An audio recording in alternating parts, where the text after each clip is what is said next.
wabarakatuh. Berjumpa lagi dengan saya, Dian Putri.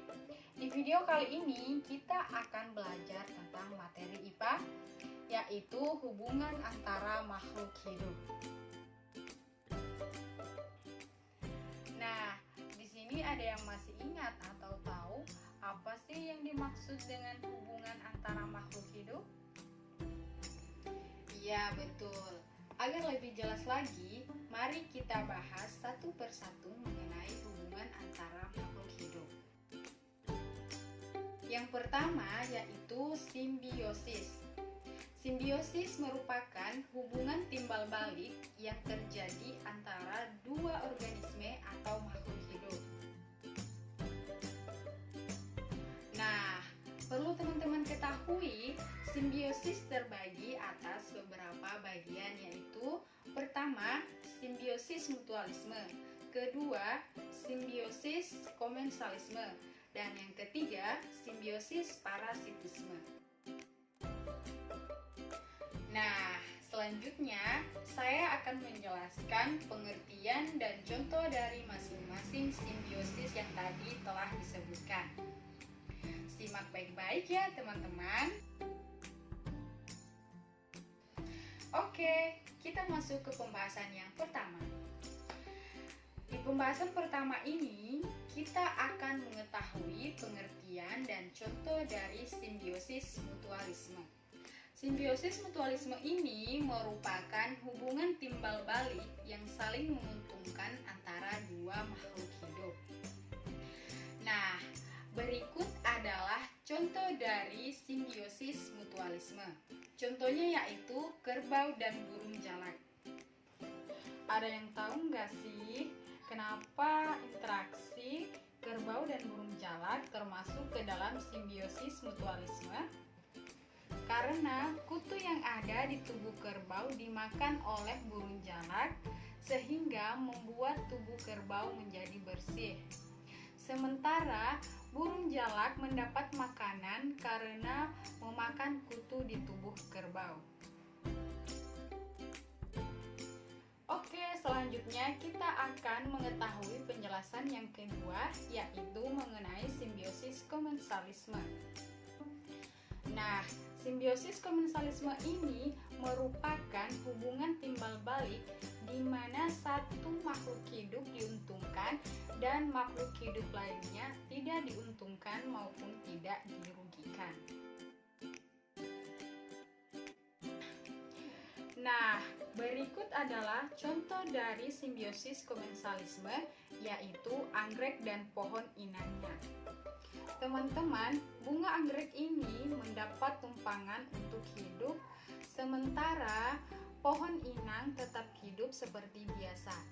Jadi, pihak yang diuntungkan itu bunga anggrek, sedangkan pohon inangnya menjadi pihak yang tidak diuntungkan maupun tidak dirugikan. Oke, selanjutnya kita masuk ke pembahasan yang ketiga. Di pembahasan ketiga ini, kita akan mengetahui penjelasan mengenai simbiosis parasitisme. Nah, simbiosis parasitisme ini merupakan hubungan timbal balik di mana satu makhluk hidup diuntungkan dan makhluk hidup lainnya dirugikan. Berikut adalah salah satu contoh dari simbiosis parasitisme, yaitu nyamuk dan manusia, di mana nyamuk menggigit dan mengisap darah manusia. Perlu teman-teman ketahui juga, nyamuk tertentu bahkan bisa menyebabkan penyakit mematikan seperti demam berdarah dan malaria. Bagi nyamuk, hubungan ini menguntungkan karena bukan hanya mendapat darah tetapi juga bisa berkembang biak. Namun bagi manusia, hubungan ini merugikan karena dapat menyebabkan penyakit berbahaya. Oke teman-teman, kita masuk ke pembahasan kedua, yaitu rantai makanan. Nah, sebelumnya ada yang masih ingat atau tahu apa sih yang dimaksud dengan rantai makanan dalam sebuah ekosistem? Rantai makanan adalah peristiwa makan dan dimakan antara makhluk hidup dengan urutan tertentu. Dalam rantai makanan, ada makhluk hidup yang berperan sebagai konsumen dan produsen. Rantai makanan terbagi menjadi 4, yaitu pertama, rantai makanan rerumputan, kedua, rantai makanan detritus, ketiga, rantai makanan parasit, dan yang keempat adalah rantai makanan saprofit. Rantai makanan perumput dimulai dari tumbuh-tumbuhan sebagai produsen pada tingkat pertama. Contohnya seperti pada gambar di samping, yaitu rumput dimakan oleh belalang, belalang dimakan oleh katak, katak dimakan oleh ular, ular dimakan oleh burung elang, dan burung elang mati lalu diuraikan oleh dekomposer atau jamur. Yang kedua adalah rantai makanan detritus. Rantai makanan detritus ini merupakan beberapa hancuran jaringan tumbuhan atau hewan.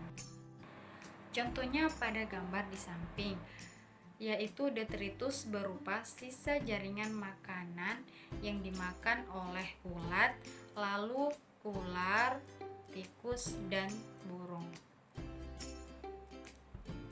Namun, semua organisme tersebut dapat menjadi detritus pula. Nah, yang ketiga adalah rantai makanan parasit. Rantai makanan parasit ini merupakan rantai makanan tipe parasit yang melibatkan makhluk hidup yang hidupnya sebagai parasit. Contohnya yaitu tanaman mangga, benalu, ulat, dan burung pemakan ulat. Nah, yang terakhir adalah rantai makanan saprofit. Rantai makanan saprofit ini diawali dari matinya sebuah organisme, kemudian didaur ulang atau penguraian oleh jasad renik. Contohnya yaitu rantainya dimulai dari tumbuhan mati menjadi kayu lapuk. Kemudian terjadi penguraian oleh organisme pengurai menjadi jamur. Jamur dimakan oleh ayam dan pada akhirnya ayam dimakan oleh rubah. Nah, selanjutnya kita akan mengetahui tentang apa itu jaring-jaring makanan. Nah, jaring-jaring makanan merupakan kumpulan beberapa rantai makanan yang saling berhubungan. Berarti lebih kompleks ya, teman-teman.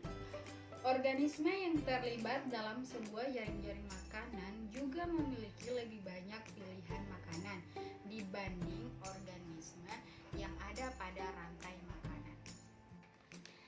Nah, berikut ini adalah contoh jaring-jaring makanan pada ekosistem kebun. Bisa teman-teman lihat sendiri pada gambar bahwa tumbuhan sebagai produsen atau penghasil makanan sendiri dimakan oleh konsumen tingkat 1, yaitu belalang, burung pemakan biji, tikus, dan kelinci. Lalu, belalang dimakan oleh laba-laba, kemudian burung pemakan biji dimakan oleh ular, burung elang, dan rubah. Kemudian, tikus dan kelinci dimakan oleh rubah dan juga burung elang.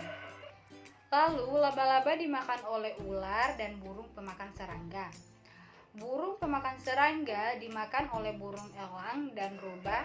Kemudian, ular dimakan oleh burung elang, dan jika burung elang dan rubah mati, maka mereka akan dimakan oleh bakteri pengurai. Nah, teman-teman, dari pembahasan dan penjelasan kita kali ini, dapat kita simpulkan bahwa simbiosis merupakan interaksi biologis antara satu makhluk hidup dengan makhluk hidup lainnya. Terlepas dari apakah makhluk hidup itu bermanfaat, berbahaya, atau tidak terpengaruh pada satu sama lain. Rantai makanan adalah peristiwa makan dan dimakan antara makhluk hidup dengan urutan tertentu. Sedangkan rantai makanan yang saling berhubungan antara satu dengan yang lain juga disebut jaring-jaring makanan. Oke teman-teman, cukup sekian pembahasan materi dari saya. Mudah-mudahan bisa bermanfaat bagi semua. Dan jangan lupa like, comment, and subscribe. Jangan lupa juga aktifkan tombol loncengnya agar teman-teman memperoleh informasi terupdate dan video terbaru dari channel saya.